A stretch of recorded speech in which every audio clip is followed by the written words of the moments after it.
হিমন্ত বিশ্ব শৰ্মা ডাঙৰীয়াদেৱে খুব ডাঙৰ এটা তেখেতৰ মহিলাসকলক লৈ মহিলা সবলীকৰণক লৈ মহিলাৰ সুৰক্ষা নিশ্চিতকৰণক লৈ বহুত ডাঙৰ সিদ্ধান্ত এটা লৈছে আৰু সেই সিদ্ধান্তটো কেৱল মাত্ৰ ভিতৰতেই নহয় সেই সিদ্ধান্তটোৰ জৰিয়তে যাতে বাস্তৱ ক্ষেত্ৰত আমাৰ মহিলাসকলে যাতে তেওঁলোকে লাভান্বিত হয় সেই সকল মহিলা যাৰ ক্ষেত্ৰত সেই ধৰণৰ সমস্যাবিলাক দেখা পোৱা গৈছে বা হৈ আছে বৰ্তমান সময়তো হৈ আছে বহুত কেছ মানে আগৰ পৰ্যায়ত থানাবিলাকত আছিলে আদালতত আছে গতিকে সেই সমস্যাবিলাক যিবিলাক মহিলা সেই ধৰণৰ সমস্যাবিলাকৰ সন্মুখীন হৈ আছিলে গতিকে সেই ক্ষেত্ৰত মুখ্যমন্ত্ৰী মহোদয়ে এটা খুব ডাঙৰ সিদ্ধান্ত লৈছিল আপোনালোকে জানে যে আমাৰ বিধানসভাত এইবাৰ বহুবিবাহ প্ৰতিৰোধ বিধেয়কখন আমাৰ এইবাৰ উত্থাপন হৈছিলে আৰু গৃহীত হৈছে মই মুখ্যমন্ত্ৰী মহোদয়ক মোৰ ফালৰ পৰা ব্যক্তিগত ফালৰ পৰা আৰু আমাৰ মহিলা আয়োগৰ ফালৰ পৰা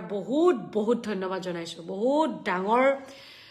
কথা আমাৰ কাৰণে যে বিধানসভাত ইতিমধ্যে আমাৰ গৃহীত হৈ গ'ল যে বহু বিবাহৰ ক্ষেত্ৰত যিখন একচুৱেলি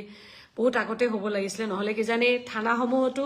বা আদালতসমূহতো বা ইমান কেছ নহৰ